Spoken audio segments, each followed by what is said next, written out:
अगर आपको पता चले कि अगर आप आज की लोकसभा देखें सौरभ, वक्ता, मंत्री, नंबर, संख्या सब बीजेपी और ट्रेजरी बेंचेस में है। दूसरी तरफ आप देखें कांग्रेस के जो हैं बहुत कम एमपीस हैं, उसमें से जो ज्यादा अच्छे वक्ता है वो ज्यादातर राज्यसभा में है। चिदम्बरम जी लीजिए, जयराम रमेश जी लीजिए, जो अच्छे वक्ता होते हैं वो राज्यसभा में। आप अपने दोस्त अधीर रंजन चौधरी को अच्छा वक्ता नहीं मानते हैं? मैं आपको अब स्टोरी बताता हूं, बताइए।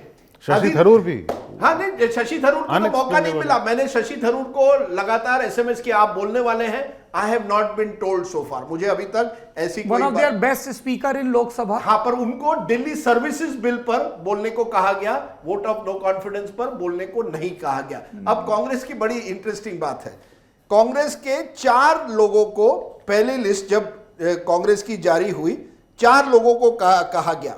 एक थे गौरव गोगोई जो लीड करने वाले थे, दूसरे थे मनीष तिवारी जो अच्छा बोले, चीन पर खास करके उन्होंने बड़े सवाल उठाए जिसका किसी ने सही जवाब ट्रेजरी बेंचेस से नहीं दिया।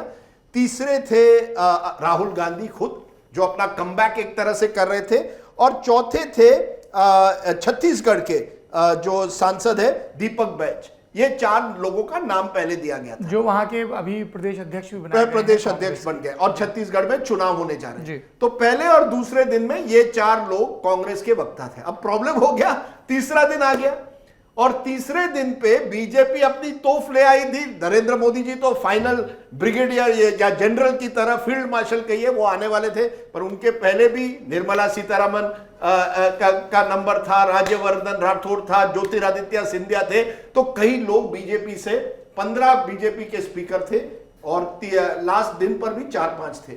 अब सवाल उठा कि अधीर रंजन चौधरी का क्या। अब अमित शाह ने उनके भाषण में कहा था, अधीर जी आप तो लीडर लोकसभा है, नो कॉन्फिडेंस मोशन है, लेकिन आपका नाम तो है नहीं।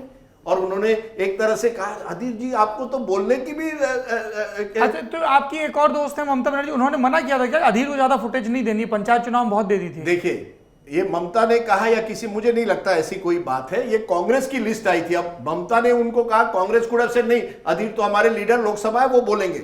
लेकिन तीसरे दिन होते होते अधीर चौधरी को बीजेपी, ये प्रहलाद जोशी जो पार्लियामेंट्री अफेयर्स मिनिस्टर है, उनका कहना है, हमने हमारे टाइम से कहा, हमारा जो टाइम अलॉट है बीजेपी का, उसमें से आप 40 मिनट ले लीजिए, चलिए आप बोल ही लीजिए। अमित शाह ने भी ऑफर दिया था। तो अमित शाह मतलब दे वर सो श्योर कि अधीर रंजन चौधरी बोलेंगे तो सेल्फ गोल करेंगे। और ये मुझे देखिए, इतना तो था कि वो तैयार हो गए अपना जो बहुत कम होता है कि अपने टाइम से, अलॉटेड टाइम से, चलिए अधीर जी आप बोल लीजिए। अब अधीर जी उठते हैं, बोलने लगते हैं, वो अपने 40 मिनट्स कंप्लीट भी नहीं कर पाते हैं, और वो ऐसी, उन्होंने धृतराष्ट्र शब्द यूज कर दिया मोदी जी के बारे में, नीरव मोदी शब्द यूज कर दिया, फिर कहा नीरव का मतलब है साइलेंट। मैं नीरव का मतलब कुछ अरब था, मैं उस नीरव मोदी के बारे में बात नहीं कर रहा था। देखिए, अधीर रंजन चौधरी बहुत, यार मैं एक स्टोरी आपको बताता, Adhir Ranjan Chowdhury is a very good, very strong MP, अपने जगह में सांसद बहुत मजबूत है। पहली बार जब वो लोकसभा के लीडर बने, वो मोदी जी के एक फंक्शन में मिले, जहां उनको इनवाइट किया गया था, जहां सब पार्टी दल के नेता थे। तब अधीर रंजन चौधरी को मोदी जी ने किसी और से इंट्रोड्यूस किया, ये जो है 5-6 बार एमपी रहे, बहुत ही मजबूत है। अधीर जी आप बताइए, आप कांग्रेस में क्यों हैं? इतने अगर आप मास लीडर है बंगाल के, तो कांग्रेस पर आप फंस गए। अब अधीर जी को पता नहीं कि कैसे रिस्पॉन्ड करें। अधीर जी की प्रॉब्लम क्या है? जैसे एक बार उन्होंने द्रौपदी मुर्मू जी को राष्ट्रपत्नी कहा, वो बंगाली में अच्छे वक्ता हैं, फिर वो बंगाली से इंग्लिश में ट्रांसलेट कर देते और इंग्लिश को हिंदी में। जो समस्या कभी कभी राजदीप सरदेसाई को मेरी समस्या इतनी है, इंग्लिश से हिंदी में, मराठी को बीच में नहीं लाता। अच्छा ये बताइए, जैसे नारायण राणे की स्पीच हुई, उसमें औकात शब्द आया, इसी तरह से बात की, मतलब ये सामान्य है इस तरह से बोलना? संसद में तो हमने पहले नहीं सुना कभी इस तरह का टोन। देखिए, नारायण राणे का क्या औकात निकाल देंगे?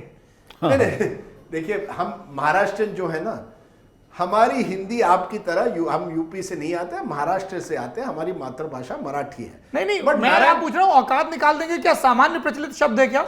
नारायण राणे की अपनी डिक्शनरी एक है, वो जिस तरह से है, वो मास अपने आप को कोंकण के एक तरह से डॉन समझते हैं। उनको गुस्सा क्यों आ गया? क्योंकि शिवसेना, उनका एक वही था ना, हर व्यक्ति का एक टारगेट था। तो नारायण राणे के टारगेट थे अरविंद सावंत। जो शिवसेना के नेता दूसरी तरफ बैठे थे। तो उनका एक में टारगेट था कि उसको कमजोर करना और मोदी जी और बाकियों को भी दिखाना है कि मैं शेर हूं।